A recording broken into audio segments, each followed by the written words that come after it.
Jokowi panggil Bima Arya ke Istana Bogor. Ini yang dibahas.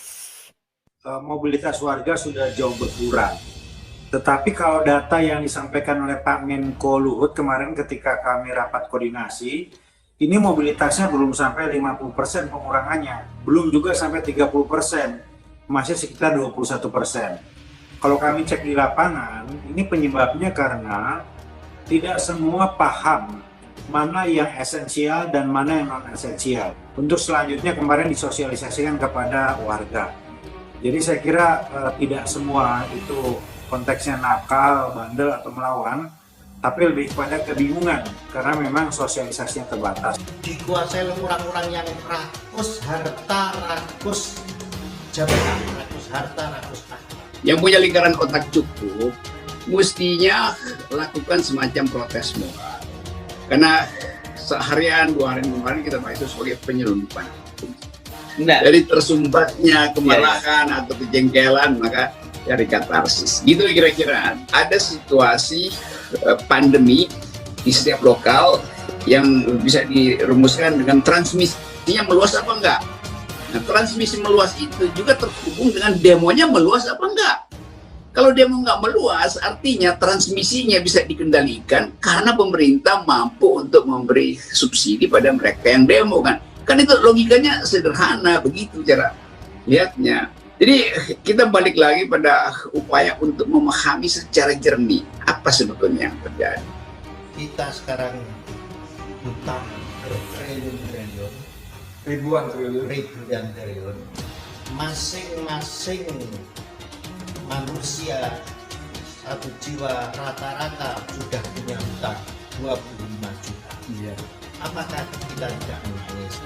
Jangan tanya pada boneka, karena ia tak tahu rakyat gembira atau sengsara.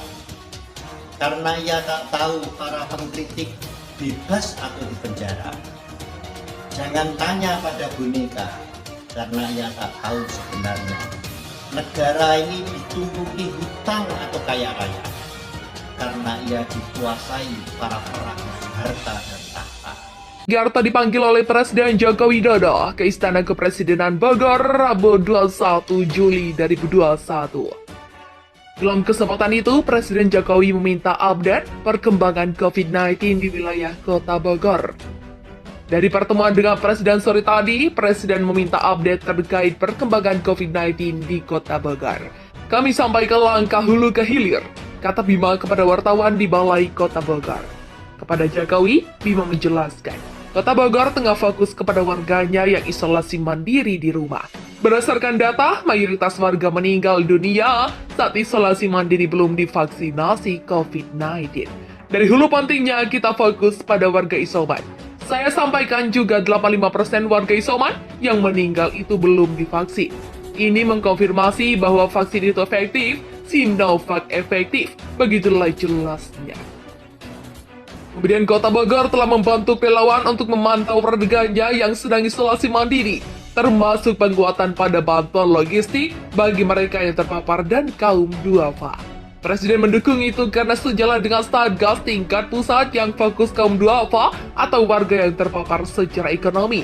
Begitulah ungkapnya.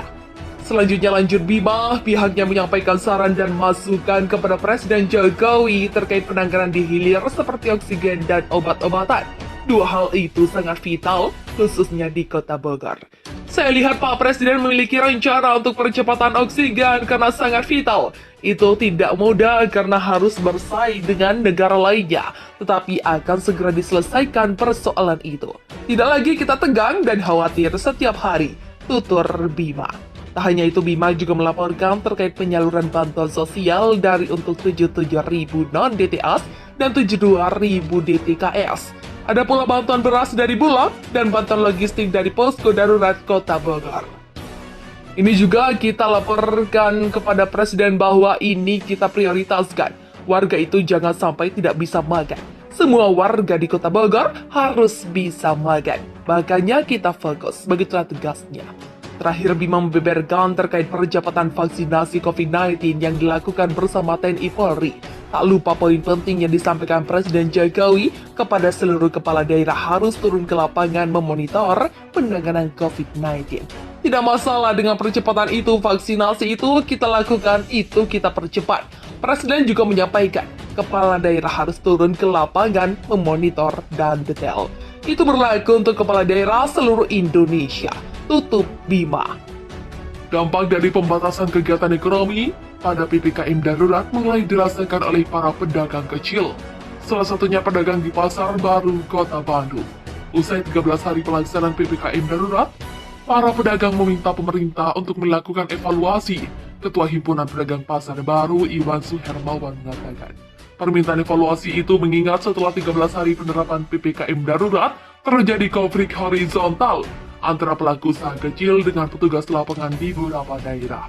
Larangan aktivitas usaha berdampak kepada jutaan orang kehilangan pekerjaan dan penghasilan. Mereka para pedagang tidak dapat menghasilkan bahkan sekadar untuk makan. Kata Iwan kepada ayobandung.com jejaring suara.com, Jumat 16 Juli 2021. Pemerintah terus memberlakukan PPKM darurat ini, kata Iwan, tetapi tidak bertanggung jawab dalam melindungi rakyat kecil yang sangat kena dampaknya. Menurut saya, sekalian saja pemerintah memberlakukan lockdown dengan menjamin kompensasi makan kepada rakyatnya. Begitulah tegasnya.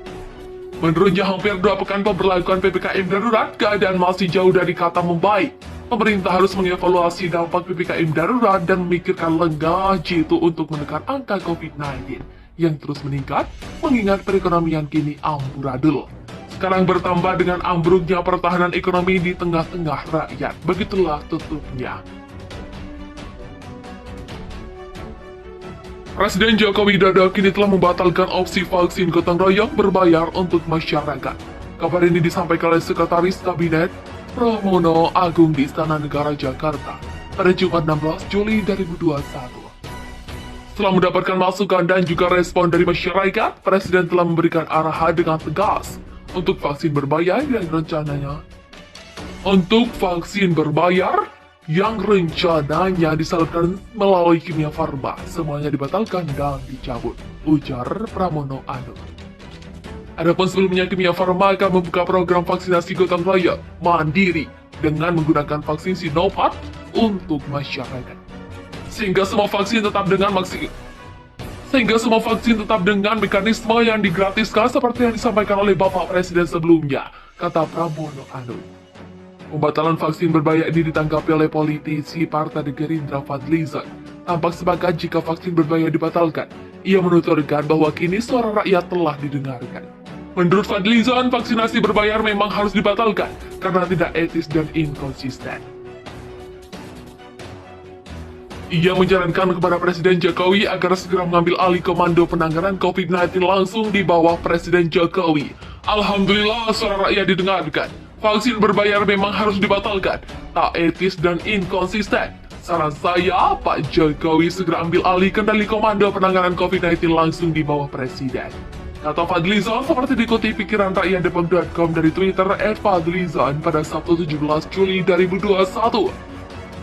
Sebelumnya diketahui bahwa Kimia Farma menjadi pihak yang akan menyelenggarakan vaksinasi berbayar dengan harga vaksin berdasarkan Keputusan Menteri Kesehatan Nomor HK01-Menkes-4643-2021 tentang penetapan besaran harga pembelian vaksin produksi Sinovac adalah 879.140.